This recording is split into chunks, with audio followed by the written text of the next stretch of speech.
আসলে অসমত যে কি সৰকাৰ চলিছে এইটো ধৰিব পৰা নাই।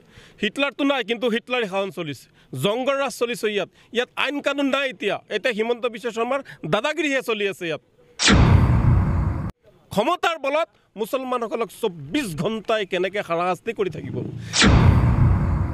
আমিও কওঁ, কোনো বিদেশী, বাংলাদেশী, পাকিস্তানী কোনো থাকিব নালাগে। মহামান্য বিচাৰকেহে বিচাৰ কৰিব, আৰু কি কোন বিচাৰ কৰিবলৈ। আৰু যদি আমাক সঁচাকৈ বেয়া বুলি ভাবিছে, আমাক গুলিয়াই মাৰক না, আমি বুকু পাতি দিওঁ, আমাক গুলিয়াই মাৰক।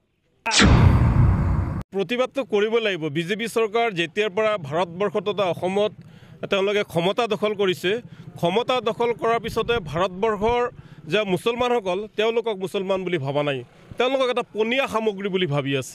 আচলতে অসমত যে কি চৰকাৰ চলিছে এইটো ধৰিব পৰা নাই। হিটলাৰটো নাই, কিন্তু হিটলাৰী শাসন চলিছে, জংগৰ ৰাজ চলিছে। ইয়াত আইন কানুন নাই।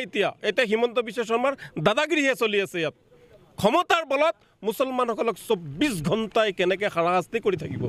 আমিও কওঁ, কোনো বিদেশী, বাংলাদেশী, পাকিস্তানী কোনো থাকিব নালাগে।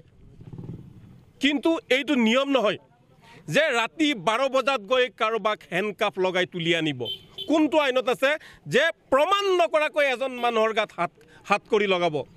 আমি যিসকল আৰক্ষীয়ে ৰাতি 12 বজাত গৈ হেণ্ডকাফ লগাইছে, তেওঁলোকৰ বিৰুদ্ধে আমি উচ্চ ন্যায়ালয়ৰ দ্বাৰস্থ হ'ম। প্ৰয়োজনত আমি উচ্চতম ন্যায়ালয়ৰ দ্বাৰস্থ হ'বলৈ আমি বাধ্য হ'ম।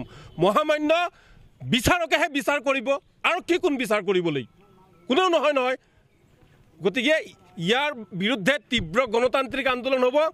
মানুহক যদি হাৰাশাস্তি কৰে, মানুহ ৰাজপথত আহিবই, আৰু ইয়াতকৈ প্ৰবল গণতান্ত্ৰিক আন্দোলন গঢ়ি তোলা হ'ব।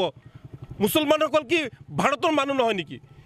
হিমন্ত বিশ্ব শৰ্মাৰ যিমান অধিকাৰ আছে, প্ৰধানমন্ত্ৰী নৰেন্দ্ৰ মোদী ডাঙৰীয়াৰ যিমান অধিকাৰ আছে, ভাৰতবৰ্ষৰ প্ৰতিটো জাতি জনগোষ্ঠীৰ লোকৰ লগতে মুছলমানসকলৰ অধিকাৰ আছে। আমাৰ ৰাজনৈতিক অধিকাৰ তেওঁলোকে কাঢ়ি ল'ব বিচাৰিছে। তেওঁলোকৰ ক্ষমতাৰ দখল কৰাৰ কাৰণে আমাক সাম্প্ৰদায়িক ৰাজনীতিত তেওঁলোকে চক্ৰবেহুত পেলাই আজি ৱাকফৰ সম্পত্তি ল'ব বিচাৰিছে, কাইলৈ মুছলমানক অত্যাচাৰ জেলত ভৰাব বিচাৰিছে, পৰহি দিনা আৰু এটা কিবা কৰিব, তাৰ পিছদিনা আৰু এটা কিবা কৰিব। এই জাতিটোক কেনেকৈ নিশেষ কৰিব পাৰি, বৰবাদ কৰিব পাৰি, তাৰ কাৰণে এই চৰকাৰখনে চক্ৰান্ত চলাইছে। গতিকে মই আপোনালোকৰ জৰিয়তে এটাই অনুৰোধ জনাওঁ যে আমাক মানুহ হিচাপে জীয়াই থাকিব দিয়ক। আমিও সংবিধানৰ নীতিৰ আধাৰত আমিও জীয়াই থাকিব বিচাৰোঁ। আমাক পনীয়া সামগ্ৰী বুলি ভাবি খালি নিৰ্বাচনৰ আগত ব্যৱহাৰ নকৰিব।